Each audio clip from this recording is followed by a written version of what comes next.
Ya, alhamdulillah baik. Ya, mohon maaf Pak. Sebelumnya perkenalkan Pak, saya Kartia, CDP Angkatan 11 Pak dari Kabupaten Morowali Utara Pak. Iya. Iya Pak, pada kesempatan kali ini Pak, saya ingin mendapatkan informasi-informasi terkait pengalaman Bapak selama menjadi kepala sekolah dalam sebuah pengambilan keputusan Pak. Iya. Ya, baik Pak, untuk itu saya akan menyita sedikit waktunya Bapak dan saya akan mengajukan beberapa pertanyaan ya Pak. Iya, betul. Ya Pak, untuk pertanyaan yang pertama Pak, yaitu selama ini bagaimana Bapak dapat mengidentifikasi kasus-kasus yang merupakan dilema etika atau bujukan moral Pak? Pertama itu saya memperhatikan situasi dan berdiskusi dengan rekan guru untuk mengidentifikasi dilema itu. Ya, jadi yang Bapak lakukan adalah yang pertama-tama itu mengidentifikasi dan melakukan diskusi bersama rekan sejawat untuk membahas tentang kasus-kasus dilema etika ya Pak? Iya. Ya, baik. Terus yang kedua Pak, selama ini bagaimana Bapak menjalankan pengambilan keputusan di sekolah Bapak, terutama untuk kasus-kasus di mana ada dua kepentingan yang sama-sama benar atau sama-sama mengandung nilai kebajikan Pak? Saya melibatkan rekan-rekan atau teman guru dan berdiskusi untuk mendapatkan keputusan yang lebih adil dan sesuai dengan nilai-nilai yang ada di sekolah. Jadi Bapak melibatkan rekan sejawat untuk berdiskusi untuk memperoleh sebuah keputusan yang adil ya Pak dan sesuai dengan nilai-nilai sekolah ya baik Pak. Terus langkah-langkah atau prosedur seperti apa yang biasa Bapak lakukan selama ini? Yang pertama adalah mengidentifikasi fakta, kemudian melakukan refleksi untuk menemukan solusinya. Ya, jadi langkah-langkah yang Bapak lakukan adalah mengidentifikasi fakta, terus melakukan refleksi untuk menemukan solusi dari masalah tersebut ya Pak. Ya, baik. Terus hal-hal apa saja yang selama ini Bapak anggap efektif dalam pengambilan keputusan pada kasus-kasus dilema etika ini Pak? Yaitu menggunakan pendekatan kolaborasi dan kolektif untuk mengambil keputusan yang lebih adil. Ya, jadi pendekatan yang menurut Bapak efektif itu adalah harus melakukan kolaborasi di antara bersama rekan guru, ya Pak ya? Ya betul. Ya, baik. Terus hal-hal apa saja yang selama ini merupakan tantangan dalam pengambilan keputusan pada kasus dilema etika Pak? Yang pertama, seringnya kita mengambil keputusan tetapi ada pihak tertentu yang tidak puas.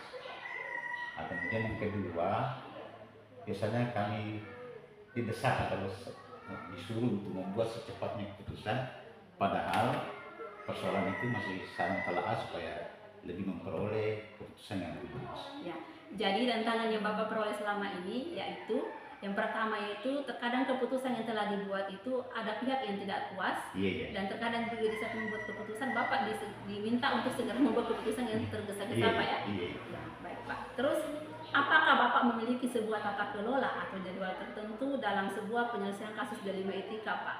Bentuk atau prosedur seperti apa yang Bapak jalankan?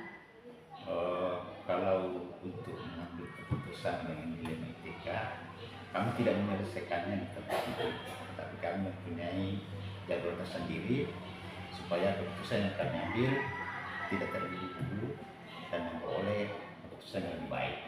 Ya. Jadi Bapak dalam mengambil sebuah keputusan itu tidak diselesaikan di tempat ya Pak? Bapak memiliki jadwal tertentu agar pertimbangannya Bapak supaya apa yang Bapak putuskan itu bersifat adil ya Pak? Baik. Terus adakah seseorang atau faktor yang selama ini mempermudah atau membantu Bapak dalam pengambilan keputusan dalam kasus dilema etika ini Pak? Iya, yang pertama teman-teman sejawat, teman guru, kemudian komite atau orang tua, kemudian utama lagi siswa-siswa untuk menyelesaikan persoalan tersebut. Ya, jadi selama ini yang membantu Bapak mempermudah dalam pengambilan keputusan terkait dilema etika yaitu yang pertama itu dengan dewan guru, terus ada komite, ada orang tua, dan yang paling penting ada murid. Baik. Terus dari semua hal yang telah Bapak sampaikan, pembelajaran apa yang Bapak dapat petik dari pengalaman Bapak dalam mengambil keputusan terkait dilema etika Pak? Dalam mengambil keputusan, yang sangat penting adalah keterbukaan di antara teman, kepala sekolah, supaya keputusan yang kita ambil itu tidak sembunyi-sembunyi, tapi kita terbuka supaya persoalan-persoalan yang kita hadapi bisa diselesaikan dengan baik.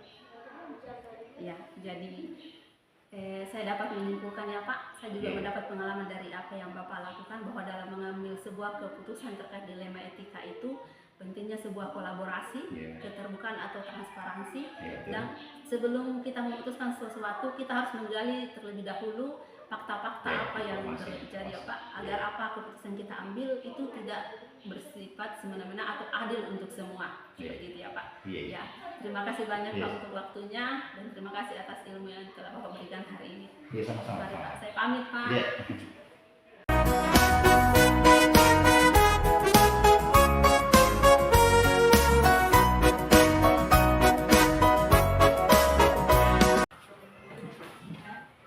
Assalamualaikum warahmatullahi wabarakatuh, dan selamat pagi Pak. Waalaikumsalam warahmatullahi wabarakatuh, dan selamat pagi Bu. Iya Pak, saya Kartia CGP Angkatan 11 Pak, dari Kabupaten Morowali Utara.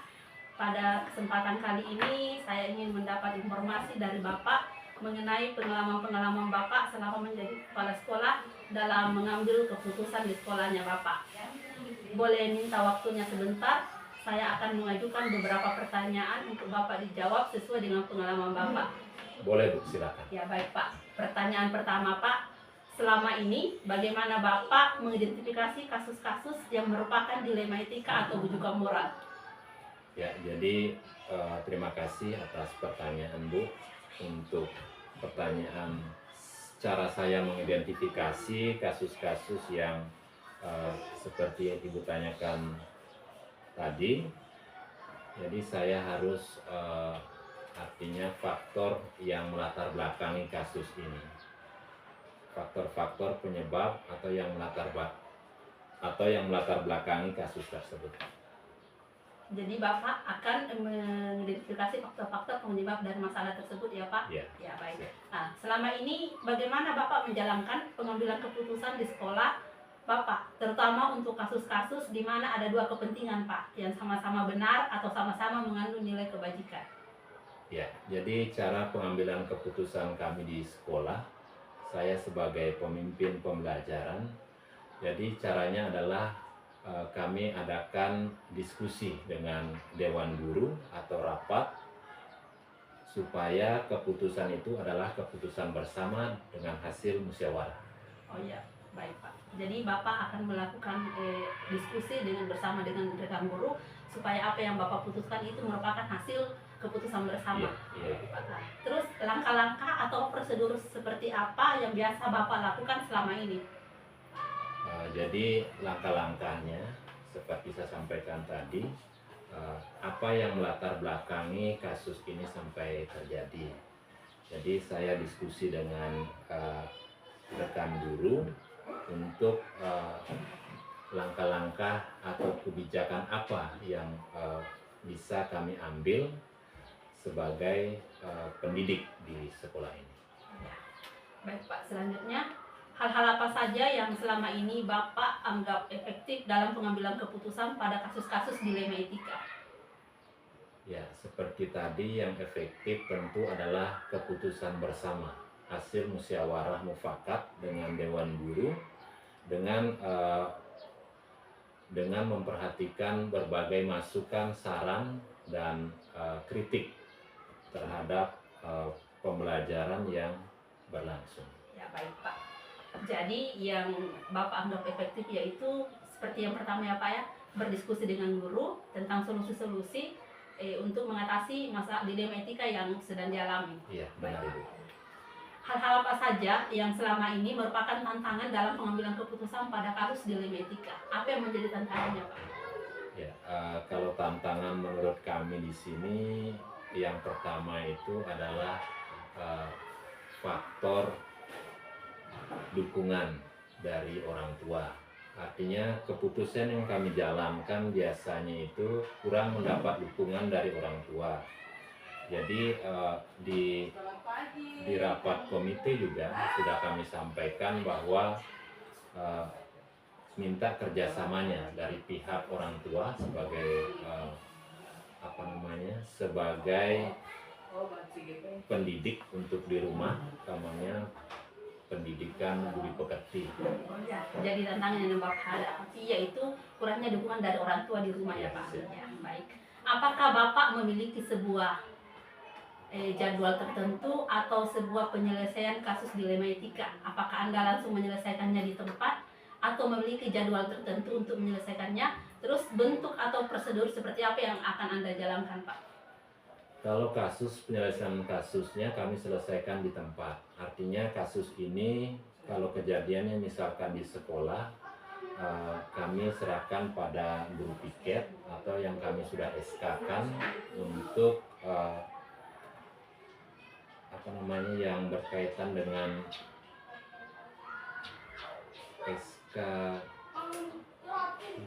kekerasan anak ini. Jadi yang pihak sekolah PPPK. Ya, PPPK. Ya, jadi ini yang menangani kasus tersebut dengan misalkan memperhatikan atau mengidentifikasi faktor-faktornya seperti tadi. Oh ya, jadi Bapak akan menyelesaikan kasus dilema etika itu di tempat dengan memberikan tanggung jawab terlebih dahulu kepada salah seorang guru yang telah di SK-kan Pak ya? Iya. Oh, ya, baik. Nah, adakah seseorang atau faktor yang selama ini mempermudah atau membantu Bapak dalam pengambilan keputusan dalam kasus-kasus dilema etika itu Pak? Ya, jadi seperti saya sampaikan tadi, tentu semua dewan guru membantu saya dalam menyelesaikan kasus-kasus tersebut dengan pembagian tugas yang utamanya seperti guru piket dan yang saya sudah SK-kan tadi. Jadi selama ini yang membantu Bapak itu yang seperti yang dijelaskan Pak ya, guru piket yang telah diberikan SK Pak ya sebagai penanggung jawab. Terus dari semua hal yang telah disampaikan, pembelajaran apa yang dapat Bapak petik dari pengalaman Anda mengambil keputusan dilema ini Pak? Ya, jadi saya dapat pengalaman yang dapat dipetik. Jadi keputusan itu merupakan keputusan bersama, hasil musyawarah. Jadi tidak ada guru itu merasa tidak dilibatkan dalam mengambil keputusan, dan kita bisa semua bertanggung jawab atas keputusan tersebut. Ya, baik Pak. Terima kasih Pak atas waktunya. Dari hasil wawancara saya hari ini Pak, saya bisa mendapatkan pengalaman tentang bagaimana mengambil keputusan sebagai kepala sekolah, yaitu dalam mengambil sebuah keputusan yang diutamakan itu adalah kerjasama atau kolaborasi dengan rekan-rekan tempat kita berada. Ya, jadi keputusan yang diambil itu akan lebih baik jika diputuskan secara bersama. Terima kasih banyak Pak atas waktunya. Saya mohon permisi. Assalamualaikum Pak. Waalaikumsalam.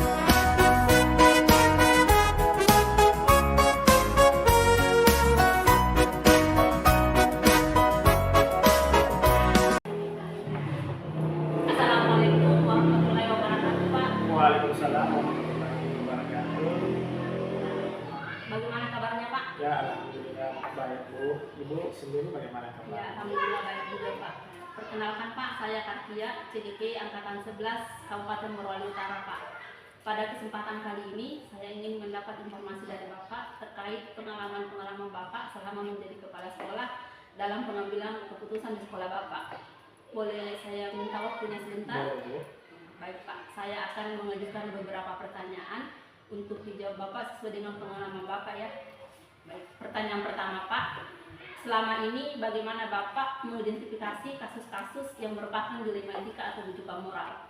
Ya, Ibu, selama ini saya mengidentifikasi dilema etika dengan memperhatikan situasi maupun kondisi di mana terdapat dua pilihan atau kepentingan yang sama-sama memiliki nilai moral atau kebaikan yang kuat. Namun bertentangan satu sama lain, saya juga menggunakan refleksi ataupun diskusi dengan tim untuk memahami sudut pandang yang berbeda dengan setiap situasi yang ada. Ya, jadi Bapak mengidentifikasi kasus ini dengan melihat kondisi, ya Pak, melihat kondisi dan melakukan refleksi bersama dewan-dewan guru Pak ya. Atau tim yang ada. Baik Pak. Selama ini bagaimana Bapak menjalankan pengambilan keputusan di sekolah Bapak, terutama untuk kasus-kasus di mana ada dua kepentingan yang sama-sama benar atau sama-sama mengandung nilai kebajikan Pak? Ya, biasanya kalau dalam kasus dilema etika, saya biasanya memulai dengan mengumpulkan informasi sebanyak mungkin untuk memahami konteks dan semua pihak yang terlibat. Selain itu, setelah itu saya menganalisa nilai-nilai yang relevan dan mencari opsi yang paling etis dengan mempertimbangkan dampaknya terhadap semua pihak. Saya sering melibatkan tim atau rekan sejawat atau teman-teman dewan guru dalam diskusi untuk mendapatkan perspektif yang lebih luas atau yang lebih banyak dan memastikan bahwa keputusan yang saya ambil adil dan sesuai dengan nilai-nilai sekolah. Ya, baik. Jadi Bapak akan mengumpulkan informasi dan melibatkan semua rekan-rekan kerja yang ada di sekolah, Pak, ya, agar apa keputusan yang Bapak ambil bersifat etis dan adil, Pak. Baik, Pak. Langkah-langkah atau prosedur seperti apa yang biasa Bapak lakukan selama ini? Ya, langkah-langkah. Kalau langkah-langkah biasanya adalah saya mengklasifikasikan atau membagi dalam fakta dan kepentingan yang terlibat. Kemudian saya melakukan refleksi mendalam terhadap prinsip-prinsip etika yang relevan dan berdiskusi dengan tim atau pihak yang berwenang untuk mengeksplorasi solusi. Setelah keputusan diambil, saya pastikan ada komunikasi yang transparan, kemudian dengan semua pihak yang terkait. Kemudian jika diperlukan, saya biasa membuat rencana tindak lanjut untuk memastikan keputusan yang diambil dapat dilaksanakan dengan baik dan meminimalkan dampak negatif. Hal-hal apa saja yang selama ini tantangan yang Bapak hadapi dalam pengambilan keputusan mengenai kasus dilema etika ini, Pak? Ya, Ibu, hal-hal yang efektif dalam pengambilan keputusan biasanya yang pertama pendekatan kolaboratif dan reflektif dalam mengambil keputusan seringkali efektif dengan melibatkan tim atau rekan-rekan dan mendengarkan perspektif yang berbeda. Saya bisa mendapatkan pandangan yang lebih komprehensif dan memastikan keputusan yang lebih adil. Nah, biasanya juga selain itu memiliki pedoman etika atau prinsip-prinsip dasar yang kuat dalam sekolah memandu proses pengambilan keputusan itu. Ya, jadi yang Bapak lakukan, yang Bapak anggap efektif, yaitu dengan menjalin kolaborasi bersama dewan guru agar apa yang Bapak putuskan itu efektif sesuai dengan nilai-nilai yang ada, Pak. Ya, baik. Terus tantangan yang Bapak hadapi dalam mengambil keputusan yang berkaitan dengan dilema etika ini apa, Pak? Ya, biasanya tantangan dalam pengambilan keputusan tentu biasanya ada tantangan. Biasanya tantangan itu yang sering saya hadapi adalah menemukan keseimbangan antara dua nilai yang sama-sama benar, terutama ketika keputusan diambil dapat menimbulkan ketidakpuasan, biasanya ketidakpuasan dan dampak negatif pada pihak tertentu.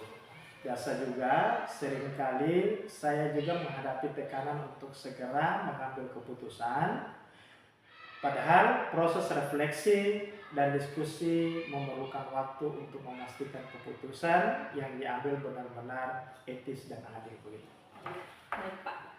Terus apakah Bapak memiliki sebuah tata kelola atau jadwal tertentu dalam sebuah penyelesaian kasus dilema etika? Apakah Anda langsung menyelesaikan di tempat atau sebuah jadwal untuk menyelesaikannya? Bentuk atau prosedur seperti apa yang Bapak jalankan? Ya, tentu prosedur dan jadwal penyelesaian kasus dilema etika. Terkait penyelesaian kasus, saya tidak selalu langsung menyelesaikan di tempat. Saya lebih sering membuat jadwal atau mengatur pertemuan untuk membahas kasus secara menyeluruh dengan pihak yang terkait agar bisa mengambil keputusan yang lebih matang atau yang lebih baik terkait itu. Oh iya, jadi Bapak tidak menyelesaikan kasusnya di tempat, tetapi membuat jadwal supaya bisa berdiskusi agar menghasilkan sebuah keputusan yang tepat. Ya, baik. Nah, adakah seseorang atau faktor-faktor yang selama ini mempermudah atau membantu Bapak dalam pengambilan keputusan dalam kasus-kasus dilema etika ini, Pak? Ya, kalau faktor-faktor yang mempermudah pengambilan keputusan tentu yang pertama biasanya konsultasi dengan rekan sejawat atau teman-teman dewan guru atau tim sekolah atau konsultan profesional sangat membantu dalam memberikan sudut pandang yang berbeda dan membantu melihat implikasi dari keputusan yang diambil. Selain itu, dukungan dari tata nilai dan budaya sekolah yang kuat juga mempermudah dalam menyelaraskan keputusan dengan visi dan misi sekolah. Begitu. Oh ya, jadi yang selama ini mempermudah Bapak itu adanya bantuan dari rekan-rekan guru dan yang ahli dalam bidangnya, Pak ya. Ya, terus dari semua hal yang Bapak sampaikan, pembelajaran apa yang Bapak dapat petik dalam pengalaman apa yang Bapak dalam mengambil keputusan dilema etika? Ya, pembelajaran dan pengalaman keputusan dilema etika, pengalaman dan mengadakan pentingnya keterbukaan dalam menerima masukan dari orang lain, dan pentingnya memiliki pemahaman atau pedoman etika yang jelas. Saya juga belajar bahwa tidak semua keputusan bisa menyenangkan semua pihak. Tentu biasanya kita mengambil keputusan itu ada yang memuaskan, ada juga yang tidak memuaskan. Sehingga integritas dan transparansi dalam proses pengambilan keputusan menjadi kunci. Saya semakin memahami pentingnya empati dan komunikasi yang efektif dalam menghadapi kasus-kasus dilema etika, karena setiap keputusan memiliki dampak pada individu yang terlibat. Begitu. Ya baik. Ya, jadi dari apa yang Bapak sampaikan saya bisa memetik sebuah pesan bahwa dalam membuat keputusan itu penting yang namanya kolaborasi, terus transparansi, agar apa yang kita lakukan tidak membawa dampak negatif dan semua orang akan merasa puas. Ya. Terima kasih banyak Pak atas waktunya. Saya mohon pamit.